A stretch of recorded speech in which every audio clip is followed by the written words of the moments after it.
He's now achieved living martyr status because one of his buddies from behind him reportedly shot him in the leg. Madam Mayor, City Council, Mr. Burney, Mr. Barber, this council has lost control of the city. They cannot even provide basic safety in downtown on a Saturday afternoon. There's lawlessness and chaos in the streets. Parents shielding their children from anarchy. 5 wild shots in the middle of the Olympia Transit Center at 2:45 p.m. I was Antifa's target that day for political violence. They were armed against me, a 58-year-old disabled woman. I held my rally specifically at City Hall because it was the safest location I could think of in the city, because it's police headquarters. An armed mob of 30 young men and women, able-bodied, in full battle gear, came to shut me down, not to protest me, but to intimidate me and my supporters. Since May, I have been threatened with harm until I was smart enough to drop out of the race. I have been a target of by Puget Sound anarchists since 2020. They want to creatively silence me. This did not have to happen. It is not difficult to have prevented September 4th. I called OPD twice leading up to my rally. First, when I found out about Antifa, then when I found out about the Proud Boys. I briefed OPD on the clash that was to occur. I asked Lieutenant Costello if I could be confident OPD would protect me. He told me I should be prepared to protect myself in front of City Hall on a Saturday afternoon. I denounced political violence in all forms, and I challenged the council, particularly my opponent, Clark Gilman, to denounce Antifa's violent threats against me as a candidate. Thank you. Thank you. I have Councilmember Gilman. Mayor Pro Tem Gilman. That's fine. Thank you, Mayor Selby. Thank you to each of the folks who spoke. You won't be surprised to hear that this has been the main topic of conversation between council and much of the city staff for the last week.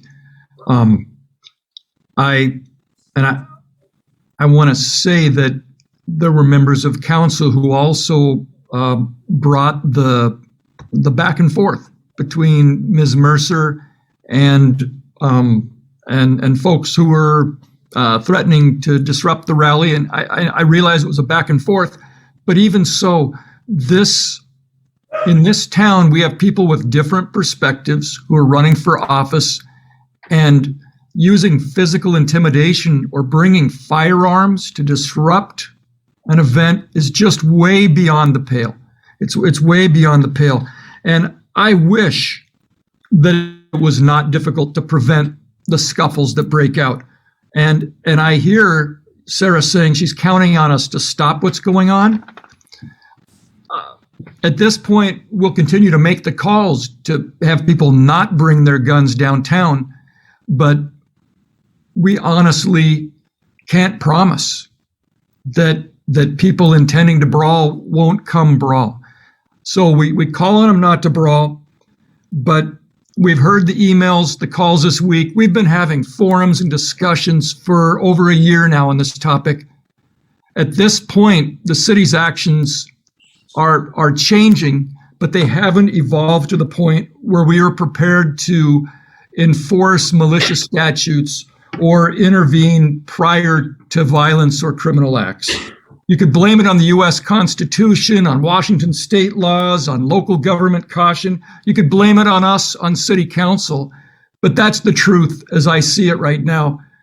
And I hope and pray that we don't have armed people going after each other downtown this weekend. Thank you. So next we have Sarah Palmer. Well, I was very glad to hear what Mayor Shelby said about this issue around the political violence. As I'm sure we all know, we had some real problems with that last winter. It was very frightening for me and for my family. I'm a single mother. I live in Northeast Olympia. And it's very concerning to me that this has come back and is a problem again. When this happened, I was actually downtown with my older child who is learning to drive, and we had stopped to look at some plants in the houseplant store, which I feel is the sort of thing that most of us as citizens ought to be able to do on a sunny Saturday afternoon. And we got home, and I discovered that we had missed this business with these armed people roaming around through downtown, starting fights by about 3 minutes, if you can believe the timestamps on people's videos, which I don't see any reason not to. And that's very concerning for me as a local resident, as a parent, as somebody who'd like to be able to go downtown and look at houseplants on a Saturday without a bunch of people roaming around hitting other people with sticks. Never mind shooting people. When I was downtown, I did not see any law enforcement at all. And I've gone to some political activities myself over the years, and I've always seen law enforcement. And I didn't see any. And I didn't see any in the recordings that I've seen either.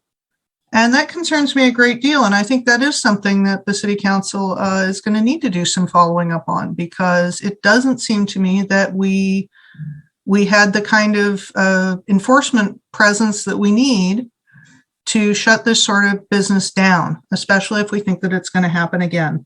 We should all be able to go downtown on a nice Saturday and shop at local businesses and be safe with our families. And I'm counting on you guys to do something to make sure that what's going on is stopped. Thank you very much. Thank you. We have Alex Frenette, followed by Alden Davis. My question is also about the political violence in Olympia last Saturday. This isn't strange in this town. Last winter, we've had these guys come nearly every weekend. There were also shootings like 1 week after another. Police from 3 different agencies were there, but they didn't actually do anything about it. Chris Gunsler was allowed to wave a handgun into a crowd of people for over an hour before he inevitably shot someone. Only then did the police actually make any arrests. So hate groups and violent white supremacist street gangs have been kind of allowed to just run through town beating people with flagpoles. Now they don't even seem to respond at all, and I just want to know why that is. Tulsita Tiny Tozy, a nationally recognized leader of the Proud Boy hate group, was here. He was present. He's currently out on bail pending charges for other political violence. And he was not arrested. Why? They're planning, he's now achieved living martyr status because one of his buddies from behind him reportedly shot him in the leg. Let me stop you right there.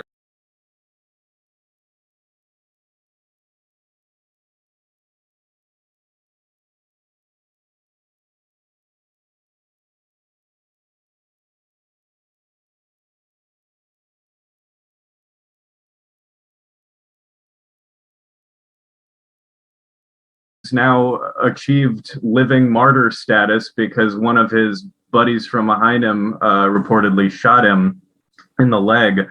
So now they're planning another even larger rally this Saturday on the 18th. And I'm wondering if we can expect the same level of negligence from the Olympia Police Department as we saw a week and a half ago. Will there be a police response at all? And that's how bad are we going to let this get? Are we going to just tell people when not to come to town because street gangs will be allowed to rampage through the central business district in broad daylight without any police response whatsoever? We've reached your time. Oh. Thank you. Next, our last speaker is Alden Davis. They may unmute themselves.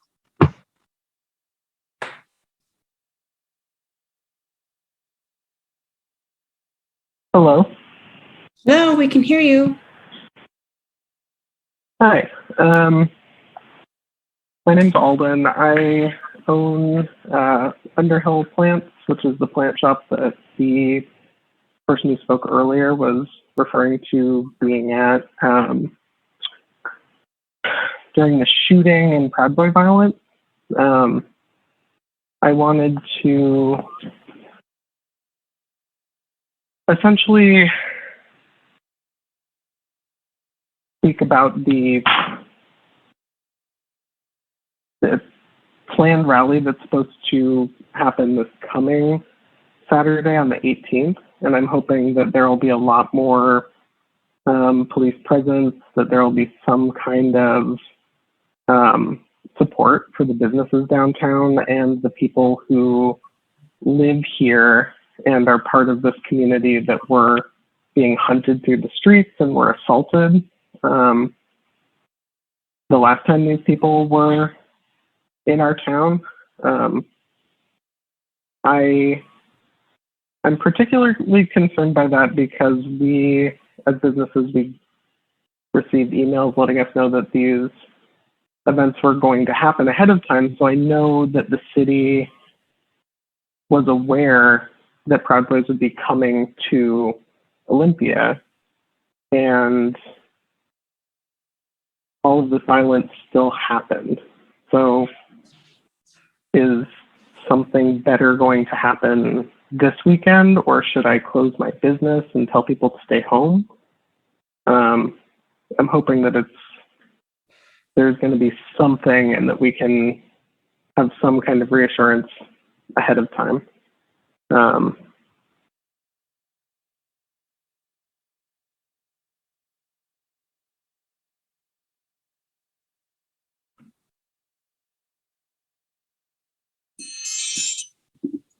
Thank you.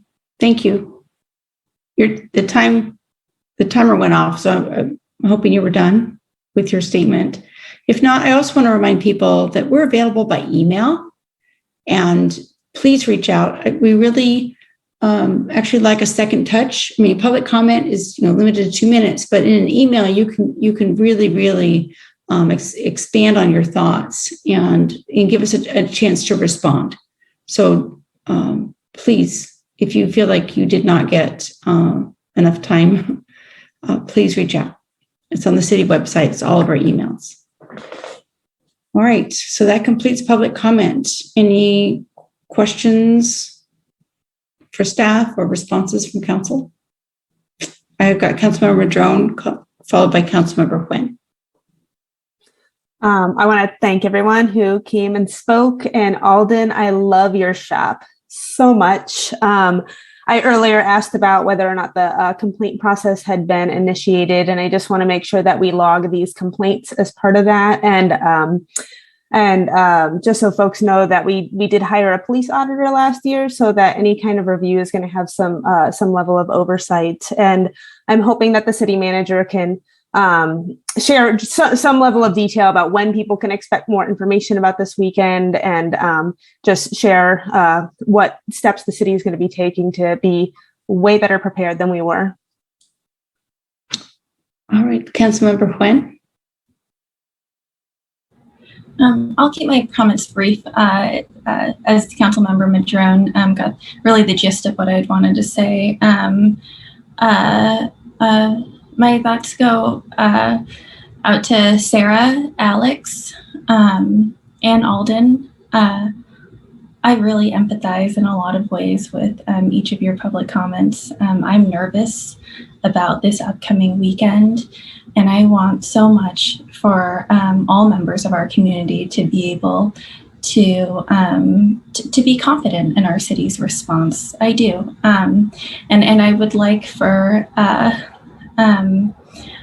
less and less, hopefully, for these demonstrations, these types of demonstrations to occur, and for both city staff and our community members and the demonstrators involved to not be at risk for having their safety at risk, no matter what the reasoning may be. Someone getting injured must much less shot in our community is absolutely unacceptable.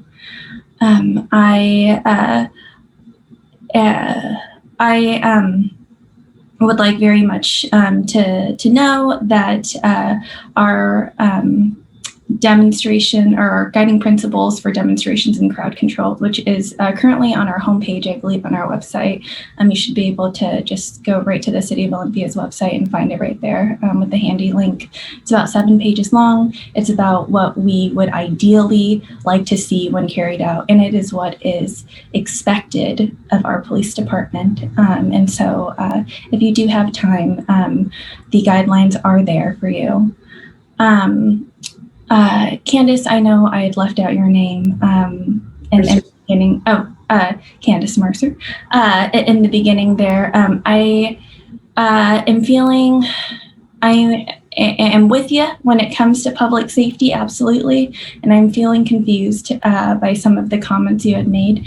And I don't think that it would be fair to address some of those things in a format where you can't respond to me. I am thinking a lot about not only the preparation of our city, but also what's out there in social media and online from groups going back and forth and different individuals essentially antagonizing each other. And so I'm thinking about that. Thank you. Any other comments? City Manager Jay Burney. Thank you, Madam Mayor. I just wanted to add my voice that number one, what happened on September 4th in our community is absolutely unacceptable, as has been said by others. OPD is aware of the planned event coming up this Saturday. We are actively planning for that event and our engagement strategies. And we are planning to put some communication out to both the business community and the community prior to Saturday.